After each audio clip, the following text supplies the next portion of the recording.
Është shuar në moshë fare të re këngëtari i njohur Shpat Kasapi. Dyshohet se 40 vjeçari, babai një djali ka ndërruar jetë si pasojë e një ataku në zemër. Ai ishte një nga këngëtarët më të dashur dhe më të njohur të muzikës shqiptare. Kasapi u lind në 1 maj 1985 në Tetov.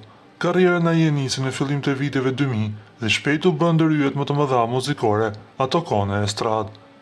Ai u bë i njohur me disa këngë që vazhdojnë të dëgjohen ende si Valle Kosovare, Ama do, Dashni pa limit dhe Aroma e saj. Kryetari i çajerit i Izet Mexhiti ka thënë se vdekja e Shpat Kasapit ka lënë boshllok të madh te familja, miqtë dhe të gjithë ata që kanë vlerësuar artin e tij. Shpati la pas një trashëgimi të çmuar artistike dhe kujtime që do të mbeten gjatë në zemrat e publikut. Muzika e tij është një vlerë që nuk shuhet. Në këtë ditë të rëndë u shprehin ngushëllimet më të sinqerta familjes Kasapi, të afërmve dhe gjithë komunitetit artistik. Qofti përjetshëm kujtimi i tij dhe u pret në paqe, shkroi ai në Facebook mëngjesin e së mërkurës. Dhimbja bëhet më e madhe pasi Shpat Kasapi la pas vetes një djalë 3 vjeçar, të cilin e kishte me ish partnerin Silvie Jau.